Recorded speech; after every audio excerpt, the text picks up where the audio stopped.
네, 오늘 설교 제목을 교회는 가정의 확장이다 이렇게 했는데 이 설교 제목이 좀 낯설 수도 있을 거라는 생각이 듭니다. 그래서 그걸 좀 설명하는 시간이 됐으면 좋겠고 새롭게 교회를 시작하는 입장에서 또 가정이 얼마나 중요한지, 교회 성도들의 가정이 얼마나 중요한지를 시간 좀 나누는 시간이 됐으면 좋겠습니다. 읽으신 본문 다시 한번 봐주시겠습니까? 디모데전서 3장 1절부터 5절까지 읽었는데 이 내용은 여러분들이 잘 아실 거라 생각합니다. 특별히 사도 바울이 디모데에게 감독을 뽑을 때 감독은 이런 사람을 뽑으라 하고 설명해 주신 그 내용이죠. 여러분들이 장로 직분자를 세울 때 직분자를 세울 때 이 본문을 항상 접하게 됐을 겁니다. 새 교회를 시작하는데 이 본문을 하는 게 임직식도 아니고 오늘 뭐 담임 목사님, 제시님 그런 날도 아닌데 이 구절을 했습니다. 그럼에도 불구하고 이제 가정과 관련된 아주 중요한 명백한 하나님의 가르침이 있기 때문에 그 부분을 살펴보려고 합니다. 미쁘다 이 말이요 그 사람이 감독의 직분을 어디려 함은 선한 일을 사모하는 것이라 함이로다. 여러분들이 감독은 아니고 집사는 아닐지라도 또 교회의 개척자로서 중요한 사명을 가진 자로서 이 교훈이 나에게 하는 말씀이다 하고 들으시기 바랍니다. 2절 그러므로 감독은 어떤 사람이요? 책망할 것이 없어야 된다. 첫 번째 조건이 일단 추상적이지만 굉장히 수준이 높다는 걸 바로 알 수 있겠네요. 두 번째는 좀 쉬운 것 같아요. 바람만 피지 않으면 될 것 같은데 한 아내의 남편이 된다. 오케이. 그 다음에 절제하며 신중하며 단정하며 나그네 대접하며 가르치기를 잘하며 특히 이제 감독 중에 가르치는 역할을 하는 감독들 있죠. 특히 오늘날은 설교자, 담임 목사라고 표현하기도 합니다. 여러분들은 나그네 대접하는 일들을 잘 하십니까? 특별히 이제 개척 멤버로 뛰실 때는 특별히 이것이 나의 재능이 되도록 기도하시고 노력하셔야 될 줄로 믿습니다. 열심히 부지런히 다른 사람 대접하고 섬길 수 있어야 됩니다. 나의 가정을 오픈할 수 있어야 됩니다. 3절 보십시오. 술을 즐기시는 분 계십니까? 구타하지 마시고 남편은 아내 때리지 마시고 엄마들은 애들 때리지 마시고 오직 관용하며 다투지 않고 돈을 사랑하지 않고 우리 대부분은 돈을 사랑하지는 않을 것 같습니다. 그냥 필요하고 중요하다라고 느끼는 거죠. 거기서 가끔 유혹을 느끼는 정도겠죠. 돈을 사랑하지 않아야 합니다. 그러나 이 돈으로 하나님 나라 일을 위해서 어떻게 사용할지 내가 열심히 부지런히 일하고 그 돈을 사용하는 지혜가 우리에게 필요합니다. 이제 오늘 본문 제가 나누고 싶은 것은 4절 5절입니다. 자기 집을 잘 다스려 자녀들로 모든 공손함으로 복종하게 하는 자라야 할지며. 여러분들의 가정은 어떻습니까? 5절 사람이 자기 집을 다스릴 줄 알지 못하면 어찌 하나님의 교회를 돌보리요. 다스린다는 표현과 돌본다는 표현을 같이 섞어서 표현했다는 걸 살펴보시기 바랍니다. 집을 다스린다 혹은 교회를 다스린다. 감독은 다스리는 일을 하는 역할입니다.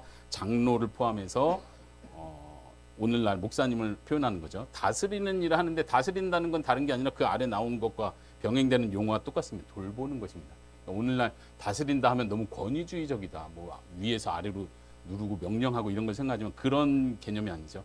성경에서 말하는 다스린다는 것, 예수님께서 하나님께서 우리를 다스리신다고 할 때 그 다스림이죠. 어떤 다스림입니까? 사랑으로 돌보고 책임을 맡으시고 희생하심으로 바른 길로 인도하시는 것. 그게 다스리는 겁니다. 세상이 말하는 다스림과 다르죠. 여러분들이 어떤 작은 공동체 모임의 리더를 맡을 때도 바로 그 역할을 하는 겁니다. 그런데 여기서 중요하게 강조하는 건 자기 집을 먼저 다스리고 돌볼 줄 알아야 교회를 돌볼 수 있다. 담임 목사면 더더욱 중요하죠. 모든 교회 성도들을 돌봐야 하는 위치에 있습니다. 장로라면 또 리더로서 본을 보여야 되기 때문에 더 중요하겠죠. 여러분들이 한 마을 모임이라고 해야 되나요? 마을 모임의 리더로 서거나 봉사자로 서게 될 때는 내가 이 사람들을 아끼고 돌본다 할 때 내가 내 가정을 잘 아끼고 돌보는 일, 책임지고 희생하는 일 잘하고 있느냐를 먼저 살펴야 된다는 거죠. 뭐 여기서 뭐 투표로 해서 누구누구 이렇게 세울 때 이걸 다 따지겠다 이게 아니라 내가 내 자신을 살펴보는 말씀으로 이 시간 볼 수 있기를 바랍니다. 청교도 목사 리차드 백스터 목사님이 이런 말을 했습니다. 가정은 집안의 교회이며 작은 사회 공동체다. 이해되시죠? 가정은 사회의 기초다 이런 표현을 들어봤지만 기독교 안에서 우리 교회 안에서 우리가 기억해야 될 것은 가정이 하나님의 작은 교회다. 가정이 곧 교회의 시작이다. 이런 생각 여러분들이 가지시고 이해할 수 있기를 바랍니다. 4세기 초대 교부였던 크리소스톰이라는 사람은 이런 말을 했어요. 우리는 이제 여기서 사역자를 가리키는데 우리가 우리 가정을 바르게 다스린다면 교회를 돌볼 자격도 갖추게 될 것이다. 왜냐하면 참으로 가정은 작은 교회이기 때문이다. 생소하십니까? 가정은 작은 교회다. 생소하십니까? 아니면 익히 듣고 적용하고 계신 내용입니까? 오늘 이 말씀 본문을 생각해 볼 때 가정을 다스리는 일이 굉장히 중요하고 이것이 교회와 연결되는 것이다. 가정에서 먼저 내가 본이 되지 못하고 가정에서 하나님이 원하시는 뜻을 제대로 행하지 못하면서 교회에서 봉사하고 섬기고 다스리는 일을 내가 감당할 수 없다는 걸 우리가 배우게 됩니다. 그런 의미에서 저는 교회는 가정의 확장이다라고 생각을 하고 이렇게 말씀을 나눕니다. 개인적인 얘기를 좀 해야 될 것 같아서 2012년에 박용진 목사님께서 제가 개척했던 교회 가플리진 교회에 오셨을 때 그때 기억이 생생합니다. 많은 말을 하고 싶지만 제가 말주변이 별로 없어서 2012년에 박용진 목사님 오시고 함께 선교에 대해서 그리고 하나님 나라의 일과 교회에 대해서 많은 이야기를 나누면서 가정에 대한 얘기를 또 특별히 많이 했던 것 같아요. 그때 이제 지금 잠깐 나오셔서 기도하셨던 이진우 선교사님 그리고 사모님 같이 여기 가정과 저희 가정과 박용진 목사님 가정이 세 사역자 같이 모여서 가플리진 교회를 시작했습니다. 그리고 지금 여기 잠깐 방문했는데 우리 산우 자매님 지혜 자매님 우리 네팔계 한국인이십니다. 같이 초창기 때 처음 제가 개척했을 때 처음 와서 이렇게 함께 교제를 나눴던 아주 반가운 얼굴인데요. 그때 가정에 대한 이야기를 많이 했습니다. 사실 저희 가정도 많이 오픈을 했고 서로의 가정들을 많이 오픈하면서 많은 것을 발견했죠. 평탄한 가정이 없구나. 목사라고 해서 이게 진짜 다 가정이 다 꾸려지고 나서 목사를 시작한 게 아니었구나. 오늘 말씀을 볼 것 같으면 목사 안수 받기 전에 이걸 다 체크해가지고 가정을 잘 다스리는지 모범을 보이고 있는지 이거 다 따져가지고 정말 할 것 같으면 오늘날은 별로 목사 안수 받을 사람이 정말 없을 것 같아요. 저희는 그나마 좀 결혼 생활 먼저 시작한 케이스라 박용진 목사님한테 많이 이렇게 조언을 해드렸죠. 그러면서 항상 하는 말은 나도 그랬어. 그냥 그거예요. 나도 그랬어. 우린 더 많이 싸웠어. 맨날. 지금도 막 싸우고 있었는데 이제 지금 싸우는 얘기는 별로 안 하고 옛날에 우리도 되게 많이 싸웠어. 다 그런 문제가 있어. 디도서에 보면은 더 강력하게 말을 합니다. 특히 자녀 교육과 연관해서도 얘기하는데 제가 읽어드리겠습니다. 디도서 1장 5절 6절에 보면 내가 너를 그리대에 남겨둔 이유는 디도에게 하는 말이에요. 사도 바울이 이를 정리하고 내가 명령한 대로 각 성에 장로들을 세우게 하려 함이니 하고 장로들의 자격을 설명하는데 책망할 것이 없고 한 아내의 남편이며 방탕하다는 비난을 받거나 불순종하는 일이 없는 믿는 자녀를 둔 자라야 할지니라. 다시 자녀에 대한 얘기를 하는데 방탕하다는 비난을 받거나 불순종하는 일이 없는 믿는 자녀를 둔 자라야 장로로 세워라. 너무 좀 조건이 어렵죠. 그런 사실 저도 제 아버지도 목사님이셨습니다. PK로 자라면서 굉장히 좀 어려움을 많이 겪었죠. 어려움이라기보다는 방황의 길을 좀 겪었습니다. 저희 아버지는 교회에서도 굉장히 훌륭하신 자상하시고 훌륭하시고 복음적이시고 정말 하나님 나라의 일에 정말 전념하시는 그리고 마지막 돌아가시는 순간까지 목회자로 본을 보이신 아버지셨는데 그거를 부정하진 않습니다. 근데 집에서 제가 느끼고 경험하는 아버지의 모습은 또 달라요. 잘 모르시죠? 혹시 PK 분 계십니까? PK 아세요? PK? 네, 없네요. 우리 말고는 없네요. PK들의 그 고통은 뭐냐면 엄마 아빠의 이중적인 모습을 계속 봐야 됩니다. 저희 어머니도 사모님으로서 계속 여러 성도들 상담해주고 이렇게 항상 기쁘고 밝고 교회에서 항상 밝으시잖아요. 근데 집에 오시면 제가 기억하는 어머니의 모습은 물론 아주 부정적이진 않아요. 근데 이제 설거지할 때 주셔, 설거지하지 주셔. 뭐 이렇게 고민이 많으신지 또 아버지하고 막 싸울 때가 가끔 있죠. 가끔 있는데 아버지하고 이렇게 말로 풀지 못하시 옛날 분이시니까 말로 풀고 이렇게 대들지는 않으시지만 꼭 설거지 막 이게 막 한탄 하는 소리가 제 귀에 생생한 거예요. 어릴 때 그걸 많이 들으면서 자란 것 같아요. 제가 기억하는 아버지는 교회에서 자상한 아버지이기보다는 저한테는 무서운 아버지. 이렇게 몇 개의 충격적인 그 트라우마 비슷한, 심한 건 아니죠. 트라우마 비슷한 이런 기억들이 있는데 아버지 저를 엄청 혼냈다. 아버지가 이제 목사님이다 보니까 책이 많아서 이렇게 서재로 옮기기도 하고 이사할 땐 또 아버지 책이 엄청 많아서 초등학교 때인 것 같아요. 이렇게 아버지 책 계속 도와주면서 아버지 이쪽에서 들고 나 이쪽에서 들고 하는데 사과를 먹고 있었거든요. 근데 사과 먹으면서 그걸 한다고 혼내신 거예요. 근데 너무 아버지하고 여행도 많이 다니고 아버지가 또 그런 노력도 많이 하신 분인데 내 머릿속에 그게 기억이 납니다. 그게 무서운 아버지. 부모가 완벽할 수는 없습니다. 정말 믿음으로 키우려고 하고 믿음으로 본을 보이려고 하지만 여전히 또 사역자는 더더욱 교회에서 이만큼 에너지를 쏟기 때문에 집에선 더 풀어질 수밖에 없고 더 편한 모습을 보일 수밖에 없어요. 자녀 입장에선 그게 이중적으로 보이는 거예요. 사실 제가 특별히 PK임에도 불구하고 뜨거운 하나님 체험을 할 수 있었던 이유도 그 아버지의 이중적인 모습 때문이었습니다. 역설적이게도. 제 신앙의 방향은 왜 이렇게 믿는다는 사람이 이렇게 이중적이지? 교회에서 이렇게 찬양 성가대하는 형 누나들 진짜 막 은혜스럽고 제가 좋아하는 누나가 있었는데 아니 이 누나 말고 교회에서 좋아하는 누나가 있었는데 완전 천사예요. 천사. 성가대 찬양하는데 근데 사생활 이렇게 조용한데 개인적인 만날 때는 너무 막 실망하는 게 많은 거죠. 형들 막 되게 믿음 좋고 수련회 때 막 방언도 하시면서 막 이런 훌륭한 존경스러운 형이었는데 개인적으로 할 때 막 욕도 나오고 막 이런 거 보면서 이게 마음에 이런 이중적인 모습을 보면서 제가 크게 그냥 방황을 했습니다. 그래서 좀 아버지 마음도 좀 힘들기도 했죠. 뭐 큰 건 아니고 한 2번 정도 가출하고 오래 가출한 건 아니에요. 짧게 단기 가출로 이렇게. 근데 이제 좀 제가 죄송한 건 주일날 가출해가지고 토요일날 가출해가지고 아버지가 주일 아침 설교하시기 전에 어머니랑 차를 몰고 저를 데리러 굉장히 먼 거리를 새벽 일찍 저를 데려가서 교회에다 갖다 놓고 설교를 하신 거예요. 얼마나 힘드셨겠어요. 부모가 자녀에게 본을 보이고 정말 신앙인의 모습이 어떻다는 걸 보여준다는 건 참 정말 쉽지 않습니다. 그럼에도 불구하고 내가 정말 하나님을 믿는 자고 하나님의 일을 하겠다고 고백하는 자라면 우리는 목숨 걸고 이 일을 해야 됩니다. 이건 타협할 수 있는 게 아닙니다. 가정은 작은 교회이기 때문에 그렇습니다. 이 교회 일은 소홀히 하면서 공동체 모이는 이 교회 일만 충성하고 있다면 자녀들뿐만 아니라 믿지 않는 남편 혹은 믿음이 더 작은 남편 혹은 반대일 수도 있죠.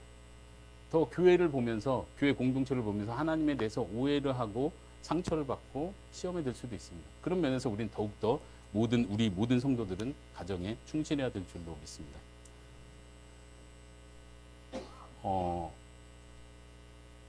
설교 제목이 뭐죠? 교회는 가정의 확장이다라는 말의 의미를 한 3가지 정도로 여러분들과 나누고 싶습니다. 첫 번째는 금방 말한 직분자의 자격과 연관된 부분입니다. 가정을 잘 돌보는 자가 교회를 목양할 자격을 갖는다. 이건 자격 면에서 우린 이 수준을 우리가 스스로 내릴 수는 없습니다. 우리가 올리려고 노력을 해야 됩니다. 이건 기도해야 될 기도 제목이기도 하죠. 저는 가플리즘 교회를 처음 시작할 때 감사하게도 어디선가 이 아주 좋은 명언을 들었습니다. 목사의 첫 양떼는 교회가 아니라 그의 가정이다. 이해되십니까? 목사로 제가 교회를 개척했는데 물론 진짜로 그때는 다른 성도 아무도 없었어요. 저희 박윤희 목사님도 그렇게 시작하셨겠지만 처음 저희 가족만 데리고 하니까 어디선가 책에서 그 내용을 봤는데 목사의 첫 번째 양떼는 내 가족이다. 그리고 첫 번째 양은 부인이다. 맞습니까? 근데 첫 번째 양떼가 뭐 한 10년, 20년 지나면 첫 번째 양떼가 두 번째 양떼로 순위가 옮겨집니까? 첫 번째 양떼 죽어도 첫 번째 양떼죠. 우리 산후자매가 첫 번째 온 우리 교회 성도예요. 그럼 뭐 10년 지나면 두 번째 성도로 바뀝니까? 아니, 첫 번째는 죽어도 첫 번째로 끝나는 거예요. 목사에게 있어서 가족은 그것과 같습니다. 첫 번째 양떼, 하나님께서 나에게 맡기신 첫 번째 양떼고, 목사로서는 그게 검증의 장입니다. 내가 정말 목회할 자격이 있는가? 첫 번째 양떼를 끝까지 사랑하고 돌보고 하는 그 모습이 실제 교회 안에서 드러나야겠죠. 첫 번째 양이 아내입니다. 아내는 나를 가장 많이 봐온 사람이고, 나를 가장 잘 아는 사람일 뿐만 아니라 나와 같이 많은 시간을 보내면서 내가 하나님의 말씀을 바르게 가르치는 대상이기도 합니다. 가르쳐야 할 책임이 있는 대상이기도 합니다. 그런 의미에서 아내는 나를 잘 알죠. 근데 아내의 평가가 이 사람은 안 돼. 설교 앞에서 하고 있으면 너나 잘해. 계속 뒤에서 너나 잘해. 이러고 있으면 저의 목회는 실패를 한 거예요. 하나님께서 맡기신 첫 양과 첫 양떼를 잃어버린 겁니다. 그래서는 안 되겠죠.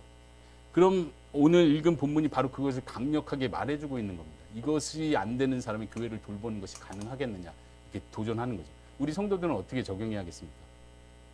첫 번째, 어떻게 적용해야 되겠습니까? 이거 벌써 적용 부분인데 먼저 말씀드릴게요. 목사님과 목사님 가정에게 시간을 좀 많이 주세요. 제가 사실 개척을 다시 한다고 해서 태국에 있으면서 몇 번 통화하면서 그 얘기를 했어요. 한 달 정도는 쉬고 하세요. 한 달 정도는 어디 갔다 그 다음에 하세요. 근데 그냥 바로 하더라고요. 근데 여러분들이, 성도님들이 이 중요성을 안다면 목사님과 목사님 가정에 시간을 제공해 줘야 됩니다. 뭐 휴가를 꼭 주라는 얘기는 아닐 수 있지만요. 그런 거 있잖아요. 저희 딸들하고도 최근에 그 얘기를 일부러 물어보면서 말했었는데, 만약 우리 형제님 중에 어느 분이 목사님한테 전화해서, 목사님 제가 지금 큰 고민이 있습니다. 지금 회사에서 문제가 생겨가지고 목사님과 이건 신앙적으로 상담을 해야 될 것 같습니다. 오늘 저녁 7시에 찾아뵐 수 있을까요? 그랬더니 목사님 대답이, 잠깐만요. 죄송합니다. 안 될 것 같습니다. 제가 지금 7시에 가족들하고 영화관 가기로 했거든요. 느낌이 어떠실 것 같으세요? 뭐야, 목사님 뭐야? 그러시겠죠? 그래서 목사님은 다른 핑계를 대는 거예요. 다른 중요한 약속이 있다고, 그냥. 혹은 뭐 컨퍼런스가 있다, 뭐 노예 모임이 있다, 이런 핑계를 댈 수도 있는데, 우리 성도님들이 성숙하시다면 그거를 당연히 받아주셔야 됩니다. 목사님 가정이 얼마나 소중한지를 여러분들이 아셔야 돼요. 그게 안 되면 안 되거든요. 내가 상담을 요청하려고 했는데 사모님하고 데이트하러 가는 시간이래요. 데이트? 여러분들이 더 성숙할 수 있고, 목사님과 목사님 가정을 위해서 배려할 수 있는 수준까지 올라갈 수 있길 바랍니다. 이게 첫 번째 적용이 될 수 있을 것 같아요. 두 번째는 그걸 여러분들에게 동시에 적용하시기 바랍니다. 내가 내 가정을 제대로 사랑하고 돌보지 못하면 나도 역시 교회에서 하는 내 행동이 이중적일 수 있다는 것을 자꾸 생각하셔야 됩니다. 내 가정도, 아내도 나를 인정해주지 않고, 내가 얼마나 불친절하고 내 말 얼마나 함부로 하고 아내를 기울여주지 않는다는 거 아는데, 내가 교회의 다른 성도, 형제들, 지체들하고는 친밀하고 경청해주고, 그러냐, 격려해주고 있으면 아내 입장에서는 저 사람 뭐야, 이중적이지 느끼겠죠. 하나님께서는 어떻게 보시겠습니까? 하나님께서 우리를 어떻게 보실지를 생각하셔야 돼요. 하나님께서는 목사도 마찬가지고 여러분도 마찬가지고 교회 일 열심히 하고 봉사하고 열정적으로 헌신하고 시간을 투자한다고 해서, 그래 너가 다른 건 잘 못해도 비록 아내에게 욕하고 좀 짜증은 내지만 그래도 교회 일 봉사 열심히 하니까 그래도 나는 너를 좋아한다, 축복한다, 이렇게 하시지는 않을 것 같아요. 반대입니다. 하나님은 우리의 기본을 먼저 보십니다. 가까운 사람에게 어떻게 대하는지가 나의 실제 모습입니다. 그렇죠? 저도 목사 생활을 해봐서 알지만 교회 성도들에게 화 안 내고 이런 건요 어렵지가 않아요. 외국인 사역하면서 외국인들이 저를 되게 좋아해요. 왜냐면 화낸 적이 한 번도 없거든요. 근데 제가 그 사역하는 한 9년, 외국인 사역하는 9년 동안 아내에게 몇 번 화냈는지 세보려면요 못 셉니다. 굉장히 이중적인 거잖아요. 그 내 자신을 바라보면서 계속 반성하는 거예요. 겉으로는 얼마든지 위장할 수 있습니다. 교회 안에서 행복한 표정할 수 있고, 친절한 표정할 수 있고, 다른 형제 자매 간에 이 교제를 통해서 막 은혜 받은 모습 간증할 수 있습니다. 근데 정작 집에 와서 아내와 남편과의 관계에서 또 애들을 대하는 나의 모습이 하나님 보시기에 옳지 못하다면 바르지 못하다면 그 하나님께서 기뻐하시지 않을 거라고 생각합니다. 오늘 본문 교회는 가정의 확장이다라는 표현에서 첫 번째는 가정을 잘 돌보는 자가 교회를 목양할 자격을 갖는다. 두 번째는요. 가정에서의 행복이 교회의 행복으로 확장되어야 된다. 확장된다는 개념에서 우리는 모두가 교회가 행복한 교회가 되기를 원합니다. 사랑이 넘치고 또 그런 면에서 성장해 가고 더 성숙해가는 교회를 꿈꾸고 있습니다. 그런 마음으로 함께 동참했을 줄로 믿습니다. 그래서 어쩌면 이제 개척자로서 내가 뭘 봉사할까 더 고민하시겠죠. 정말 내 시간과 내 열정과 내 돈을 투자해서 이 교회가 세워져 나갈 수 있다는 그런 자세로 오셨는 줄로 믿습니다. 근데 먼저 무엇보다 내 자신을 좀 살펴봤으면 좋겠어요. 이게 되지 않고 교회의 프로그램이 풍성해지고 교회가 조직을 잘 갖추고 많은 사람들이 이 교회를 좋게 생각해서 더 성장하고 있다 할지라도 내가 하나님 앞에서 성숙한 모습이 너무 미흡하고 이중적이고 위선적이라면 내 가정이 행복하지 않고 이런 경우가 충분히 있을 수 있다고 생각합니다. 교회 오면은 기뻐, 반가워, 나를 알아주는 형제 자매가 있고 서로 대화하면 말이 통하고 또 교제하고 뭐 이렇게 하면 활동하면 막 힐링이 돼. 근데 집에 오면 짜증이 나. 말도 안 듣고 애들 말 안 듣지. 남편은 내 마음 못 몰라주는 것 같지. 반대로 또 아내는 교회에서 그렇게 표정이 밝은데 자매님들 잘 생각하셔야 됩니다. 저 아내한테 엄청 많이 말하는 거예요. 당신 교회 가지고 다른 사람들한테 웃지 말고 집에서 나한테 웃어. 질투가 엄청나요. 막 기분이 나빠요. 막 특히 티격태격 하다가 교회 갔는데 더 기분 나빠. 그냥 일부러 웃는 것 같아. 자매님들 교회에서 이렇게 밝은 모습 하기 전에 내가 집에서 몇 번이나 남편 앞에서 이 밝은 모습 보였는가를 항상 생각하시기 바랍니다. 우린 그런 실수를 범할 수 있어요. 정말 가정에서 이렇게 행복하고 기쁘고 밝은 모습이 자연스럽게 교회 안에서 나타나도록 노력을 해야지. 가족은 안 돼. 이 남편이 문제야. 애들이 문제야. 이런 애들인데 내가 어떻게 기쁠 수가 있고 행복할 수가 있고. 교회 가서 힐링 받아 와야지. 힐링. 그래. 교회에서 좀 힐링 받았으니까 이제는 좀 그래 잘해볼까? 또 여기서 또 상처받고 기분 나빠가지고 안 돼. 이렇게 포기하시면 안 되고요. 정말 하나님께서 나에게 첫 번째 맡긴 내가 섬겨야 될 대상이 내 자녀고 내 남편이고 내 아내라는 생각을 꼭 가지시기 바랍니다. 이것이 안 되면 어찌 교회를 돌볼 수 있겠습니까? 여러분들 이거를 꼭 기억하시기 바랍니다.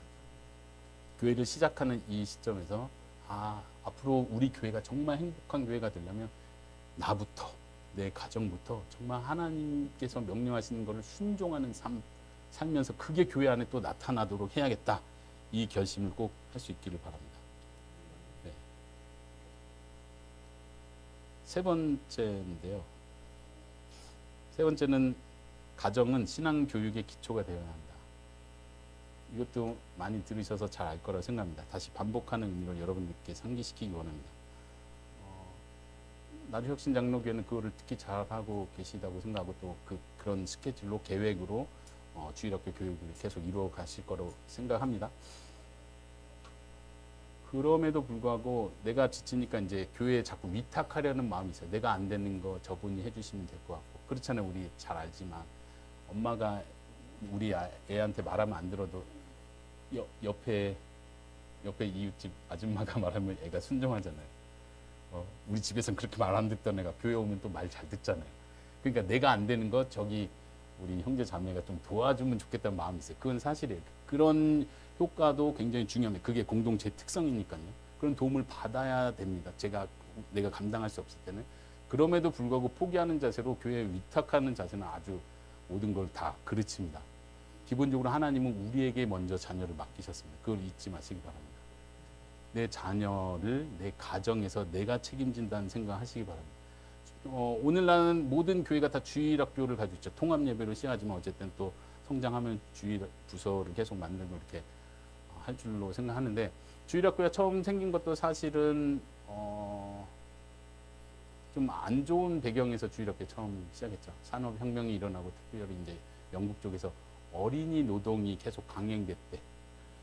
주중에 도리어 아이들이 아이들이 나가서 일해야 되는 그런 상황에서 이제 사역자들이 주말이라도 아이들 모아서 공부를 가리키고, 그때는 이제 성경 공부는 아니었고 공부를 가리키고 글자를 가리키고 교육을 계속 하기 위해서 주일 학교를 만들었습니다. 이제 교회에서 시작되고 하니까 말씀 가리키는 일로 해서 오늘날은 주일 교육, 주일 학교라는 개념이 굉장히 중요하게 새로운 컨셉으로 자리를 잡았는데, 그러다 보니까 가정에서 부모의 역할이 굉장히 소홀해지는 거예요. 도리어 막 이런 사람도 봤어요. 교회 선생님한테 우리 애들 자녀 교육 어떻게 하시냐고, 전도사한테 우리 애가 왜 이렇게 변화가 안 되냐, 이거 전도사님한테 따지면 어떻게 해요. 물론 우린 기도하고 교회에서 잘 교육받기를 원합니다. 그럼에도 불구하고 우리는 날마다 우리 자녀를 붙들고 기도하고 함께 가정 예배를 드리고, 제일 중요한 거 아까도 처음부터 얘기한 것처럼 자녀에게 본을 보이는 겁니다. 말하는 걸로 아이가 변화될 수 있다고 믿지 않으시죠? 남편 말하는 걸로 변화되지 않는 거 아시죠? 행동으로 하셔야 돼요. 내 주변에 믿지 않는 친척들이 있다면 내 행동으로 보여야 되는 거잖아요. 자녀는 더더욱 그래서 더 힘든 거예요. 내가 본이 되지 않으면, 일부러 제가 이 설교를 준비하면서 저도 너무 힘들고 마음이 무겁고, 그래서 자녀에게 일부러 금요일이죠. 금요일에 큰 딸 둘을 데리고 밤에 물어봤어요. 아빠는 잘하고 있니? 그래서 일부러 물어봤어요. 아빠가 못한 거, 이중적이라고 생각해, 위선적이라고 느끼는 걸 말해봐라. 그걸 고백하고 싶진 않고요. 그 뒷부분, 그래도 엄마 아빠는 대단한 거예요. 정말 노력하고 반성하는 것 같아요. 그건 진짜 인정해요. 살았다. 최소한 자녀한테 이런 고백은 들으셔야 됩니다. 자녀가 완전 마음이 툴어져가지고 엄마 아빠 때문에 하나님 안 믿어, 이 소리 들으면 얼마나 가슴이 아프겠어요. 여전히 나는 부족합니다. 사실 제가 선교사로 나가 있지만 선교사로 있는 동안, 저기 선교사님 계시지만 저희 선교지로 나간 지는 얼마 안 돼요. 선교지로 나가 있는 동안 정말 깨달은 건 내가 선교사 자격이 안 되는구나. 자격이 안 되는구나. 자격이 안 되는데 하나님께서 세우신 거구나. 아내는 자꾸 막 한국 돌아가는데 자격이 안 된다고. 그럼 제가 설득해야 되잖아요. 여보, 우리가 자격이 돼서 선교사가 됐어요? 우리가 자격이 돼서 하나님의 자녀가 됐으니까 자꾸 이 복음 얘기하는 거죠. 우리는 자격이 안 되는데 여기까지 왔습니다. 목사가 된 건 더 무거운 어깨에 짐을 지고 있어요. 내가 자격이 안 된다는 거 더 알거든. 설교할 때 가장 힘든 게 그거예요. 내가 안 되는데도 계속 설교를 해야 돼. 성도들을 세우기 위해서. 근데 목사가 마음이 강팍해져서 나는 반성 안 하고, 혹은 나는 됐다고 이미 생각하고 이 정도면 되지, 어떻게 더 잘해라고 하고 강팍한 마음으로 설교하기 시작하면 그건 잘못됩니다. 우리 성도들도 마찬가지예요. 여러분들이 내 성격이 이렇고 내 배우자 성격이 이렇기 때문에 여기까지 더 이상은 안 되는 거야 라고 포기하시거나 단정 지으면 안 됩니다. 하나님께서 우리에게 요구하시는 수준은 예수 그리스도의 형상만큼입니다. 이 목표를 내려주지 않으세요. 목표를 내려주지 않으세요. 우리는 여기까지 가야 되는 게 우리 목표예요. 근데 우리는 항상 목표를 달성하지 못합니다. 자녀들 앞에서는 더더욱 그래요. 우리는 할 말 없습니다. 가끔가다 이렇게 이렇게 자녀들하고 얘기하다 보면 깜짝깜짝 놀랄 때가 있어요. 나도 기억 못하는 걸 자녀가 나에 대해서 기억을 해요. 내 기억으로는 아이들하고 여행도 많이 다니고 좋은 데도 많이 갔는데 물어보면은 나도 생각지 못한 나의 나쁜 모습을 기억하고 있는 거예요. 당황스럽죠. 우리는 너무나 부족합니다. 자녀들 앞에서는 더더욱 그렇습니다. 그렇기 때문에 우리는 하나님의 은혜를 구하고 하나님의 도우심을 필요로 합니다. 겸손히 나아가는 거예요. 우리가 교회를 시작하는 이 시간에 다시 한번 우리 자신을 되돌아보기를 원합니다. 우리 가정을 되돌아보기 원합니다. 그리고 이 시간 같이 기도하기를 원합니다. 하나님 저에게 은혜를 베풀어 주셔서 나의 신앙생활과 교회 생활과 교회 사역과 봉사가 위선적인 모습이 되지 않게 해주세요.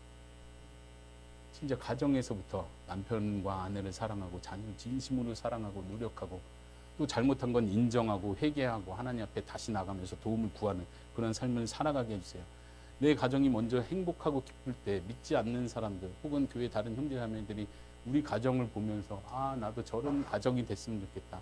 예수님을 믿는 가정은 진짜 뭔가 다르구나라는 걸 느낄 수 있도록. 그리고 그런 가정들이 우리 성도들의 가정들이 모였을 때 이 교회는 너무나 진심으로 행복하고 에너지가 넘치는 교회가 될 줄로 믿습니다. 그런 교회가 될 수 있기를 바랍니다. 나주숲 앞으로 오게 될 하나님께서 보내실 수많은 사람들이 있을 텐데 그들이 단지 성경 지식이나 말을 통해서 변화되는 것이 아니라 여러분들의 모습을 보고 여러분들의 가정을 보고 변화되는 역사들이 계속 일어나기를 소원합니다.